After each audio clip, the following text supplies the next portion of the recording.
Halo semuanya, kembali lagi bersama saya Irfan. Hari ini kita akan membahas satu nama yang belakangan ini bikin heboh para pecinta sepak bola Indonesia. Seorang bek muda masih 23 tahun, bermain di Liga Spanyol dan yang paling menarik memiliki darah Maluku. Banyak yang bilang dia adalah calon benteng masa depan timnas Indonesia.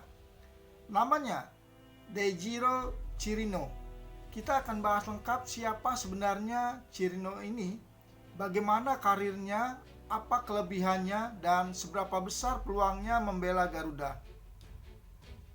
Nama Deichiro Chirino tiba-tiba naik daun setelah performanya di UD Almeria B, klub yang bermain di Segunda Division atau La Liga 2 Spanyol. Ia masih sangat muda, 23 tahun, tapi sudah tampil seperti bek matang. Fisiknya kuat, duel udaranya bagus, dan gaya mainnya benar-benar mencerminkan bek modern dengan kemampuan menyerang maupun bertahan yang seimbang. Tapi bukan itu saja yang bikin publik Indonesia penasaran. Yang membuat namanya semakin ramai adalah darah Maluku yang mengalir dari pihak ibunya. Ya, Chirino punya kakek dari Saparua dan neneknya dari Ihamahu. Jadi secara keturunan, ia benar-benar memiliki akar Indonesia. Dan karena inilah ia memenuhi syarat FIFA untuk membela timnas Indonesia melalui jalur naturalisasi. Mari kita luruskan secara detail. Ibunya berdarah Maluku, kakeknya berasal dari Saparua, neneknya berasal dari Ihamahu, dan ayahnya berdarah Curaçao. Dejiro sendiri lahir di Zwolle, Belanda. Ini kombinasi yang unik, Belanda, Curaçao, dan Maluku. Dan karena keluarga ibunya asli dari Maluku, ia termasuk kategori pemain keturunan yang status FIFA-nya sangat jelas. Saya sering bilang bahwa naturalisasi itu bukan soal mengambil pemain asing, tapi memanggil pulang anak bangsa yang memang punya darah Indonesia. Nah, Chirino ini salah satu contoh yang sangat sah. Bagian ini penting karena banyak yang bertanya, Bang, dia kan pernah main untuk tim nasional Curaçao, masih bisa main buat Indonesia nggak? Jawabannya bisa. FIFA punya aturan yang disebut One Team Sweep, yaitu perubahan federasi sekali seumur hidup. Selama pemain belum debut resmi FIFA di tim senior, ia masih berhak pindah ke negara lain berdasarkan garis keturunan. Dan Chirino belum pernah debut resmi untuk tim senior Curaçao. Ia baru dipanggil tapi tidak dimainkan dalam pertandingan kompetitif. Artinya, kalau PSSI bergerak cepat, kita bisa mengamankan salah satu prospek bek tengah terbaik yang tersedia saat ini. Chirino tumbuh besar di Belanda, negara yang terkenal dengan sistem akademi terbaik di dunia. Ia pernah memperkuat Belanda U17 dan U18. Ini bukan capaian kecil, karena untuk masuk ke tim nasional muda Belanda, seleksinya ketat luar biasa. Pemain yang bisa naik ke level itu biasanya memiliki fondasi teknik yang matang, pemahaman taktik kelas Eropa, disiplin tinggi, mental kompetitif, dan kemampuan adaptasi yang sangat kuat.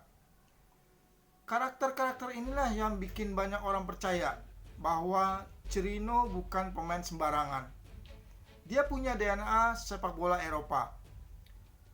Setelah matang di Belanda, Chirino mengambil langkah berani dengan bergabung ke UD Almeria B di La Liga 2. Liga Spanyol punya gaya bermain yang menuntut pemain bertahan yang pintar membaca permainan, cepat mengambil keputusan, jago main bola pendek, tidak panik saat ditekan, dan kuat dalam duel 1 lawan 1.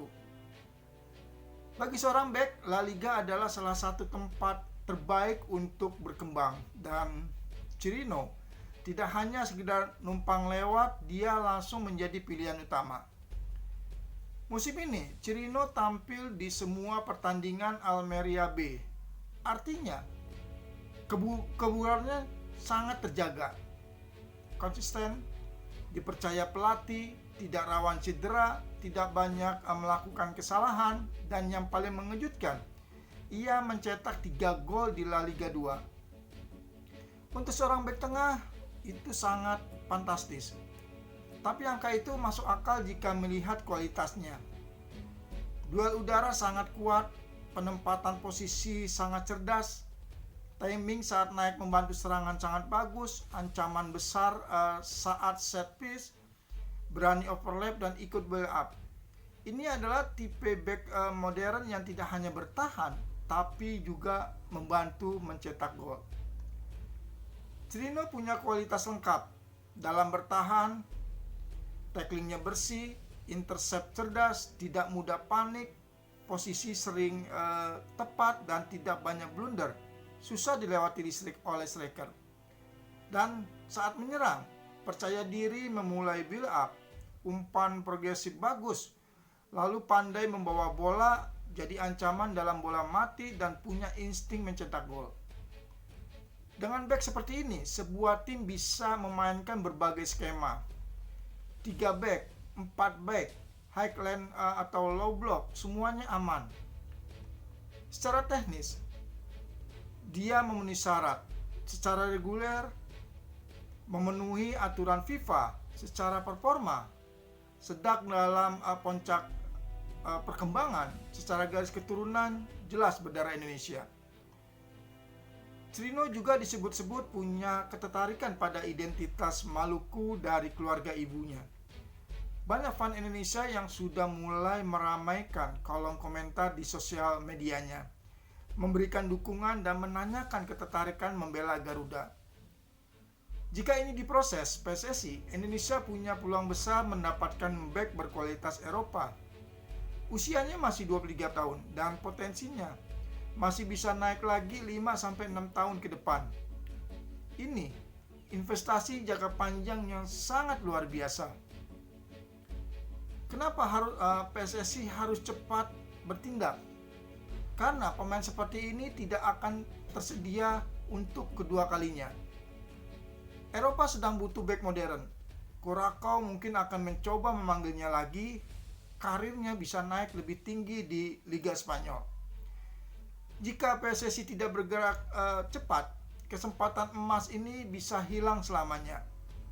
Dan untuk posisi bek tengah yang selama ini menjadi PR Timnas Indonesia, mendatangkan Chirino bisa menjadi perubahan besar bagi stabilitas pertahanan Garuda. De Chirino adalah salah satu prospek paling ideal untuk masa depan Timnas Indonesia. Berdarah Maluku, usia masih sangat muda, bermain di Liga Top Spanyol, berpengalaman di Timnas Muda Belanda, statistik impresif, gaya mainnya modern, memenuhi aturan FIFA, punya kesempatan besar jadi pilar Timnas Indonesia. Jika prosesnya berjalan, Indonesia bisa mendapatkan back yang bukan hanya kuat, tapi juga komplit. Potensinya untuk menjadi tembok pertahanan Garuda benar-benar nyata. Itulah pembahasan lengkap tentang Daichiro Chirino, bek muda yang bisa menjadi masa depan pertahanan Indonesia. Semoga informasi ini bisa membuka mata kita bahwa selalu ada talenta hebat berdarah Indonesia di luar sana yang bisa ikut memperkuat Garuda.